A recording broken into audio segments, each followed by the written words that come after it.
Libra, tignan po natin kung ano ang mensahe para sa'yo sa loob ng 45 days para po sa iyong kaperahan. Keep in mind po na ito ay general reading lamang, so hindi po lahat ay makaka-relate, so be open-minded. Kung hindi nyo pa po napapanood yung birthday reading ninyo, uploaded na po yun bago pa mag-start yung birthday season ninyo. Tignan natin, we have 6 of Cups. Meron kayo ditong Knight of Wands and the Tower. Okay, mukhang may mga nangako sa inyo dito. Pero purong sulong yung energy, Libra. Ayan. Meron din dito mga hindi kayo napaghandaan na mga gastusin. So medyo may struggle talaga yung iba sa inyo ngayon.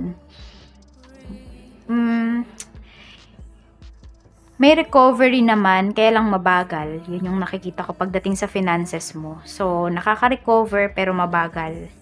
Pwedeng may tina-target kayo na month, pero pwedeng hindi pa yun talaga fully kayo makarecover.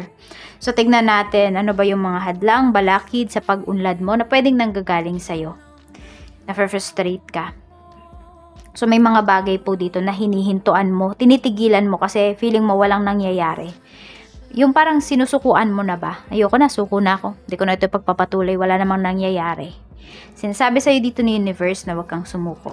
Page of Wands. Balik mo yung, hanapin mo or tanungin mo yung sarili mo, bakit ka ba nagsimula dun sa bagay na yon?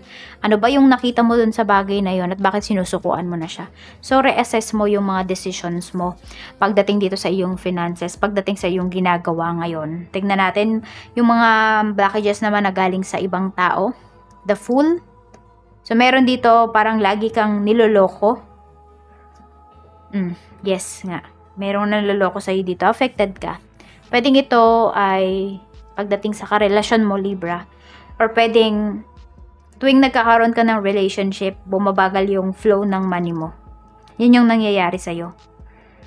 Hindi ko alam kung dahil masyado ka bang mapagbigay kapag meron kang karelasyon, ayan. Parang wala kang iniisip na yung taong to may gagawing masama to sa akin. Buong buo yung tiwala na binibigay mo. Yan yung nakikita ko sa'yo.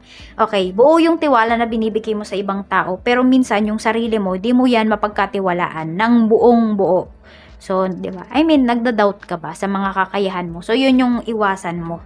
Tignan natin ano ba yung mga name ng tao na yan. Letter R. Or pwede ring profession. Letter E. Letter M. Letter U. Letter L and letter C. Yan po. Yung mga names or letters pala sa first name o kaya sa last name nyo makikita or sa profession nila. Tingnan naman po natin sino ba yung mga pwedeng makatulong sa'yo at sa paanong paraan. 9 of Cups.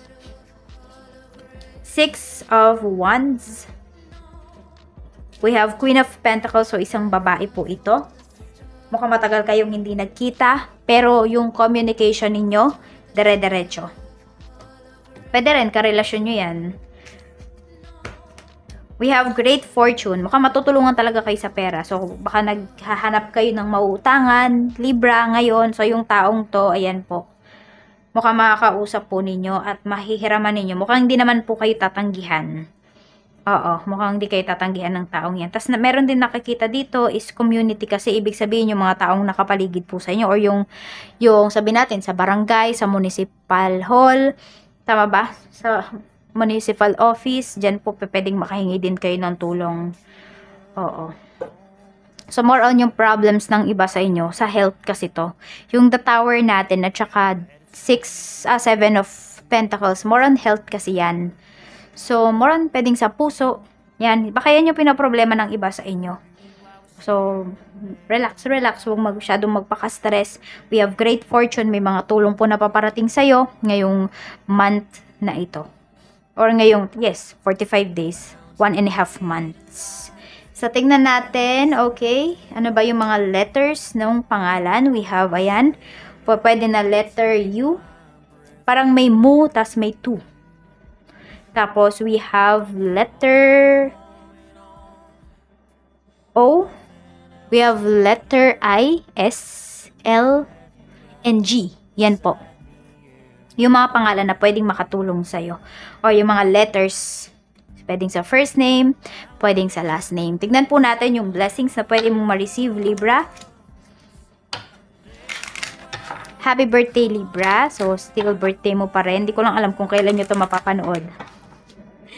So, tignan natin. Kasi iba sa inyo minsan, late nyo na nakikita ba? Napapanood yung mga videos natin. Hindi ka agad pagka-upload. A blessing of protection. So, protected ka dito. More on violet yung ano mo, lucky color mo. So, this, I don't know if this is your crown chakra. Ayan. So, gamitin ng isip. Huwag puro emosyon ngayong ano na ito. And connect with your higher self. A blessing on your boundaries. Ayun nga. Ayan. Maglagay kayo ng boundaries dito sa mga taong to. A blessing to heal a relationship. A blessing on a resolution. So, may mga solusyon sa inyong problema, sa inyong relasyon, romantic man yan, or sa family. Yan po. But just know your boundaries. Ito pag pinapagtibay mo yung boundaries mo, pinoprotektahan mo din yung sarili mo, pinoprotektahan mo yung peace of mind mo. Libra, wag na wag mo yung kakalimutan. So, tignan natin. Yan, mukhang may magkakayos dito. Pwede rin may magkakabalikan dito. So, tignan nyo lang kasi baka mamaya yung person mo, ang gusto niya lang sa'yo is your money. So, tignan nyo din. Maging, sabi ko nga is, connect with your higher self. Block out distractions. Your life purpose and other priorities need your undivided attention. So it's time for you to take charge of your schedule and working environment by turning off electronics and avoiding anyone or anything that distracts you from what's important. You already know what these distractions are, and you have the power to responsibly block them out. Protection, and we have boundaries. Ito talaga yung sinasabi sa'yo. So, mas gaganda yung flow ng money mo if magfo-focus ka muna talaga sa mga bagay na pwede mong pagkakitaan. Yung mga nakakasira sa peace of mind mo, i-block mo muna sila from your life sa loob ng 45 days. Tignan mo kung ano yung mangyayari. Kailangan mo din dito, Libra, maging consistent.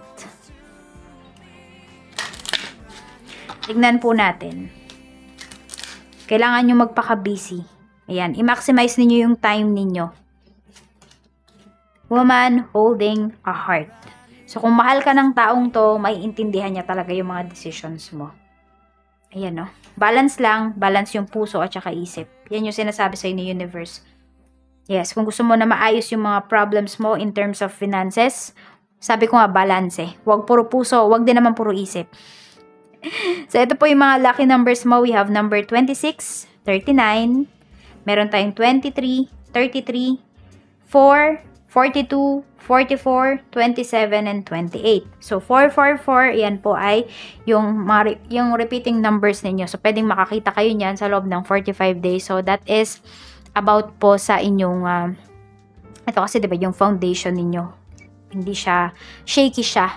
So, yan po kasi, ang number 4, about yan sa family, sa stability, yan po yung pagtuunan ninyo ng pansin talaga ngayon.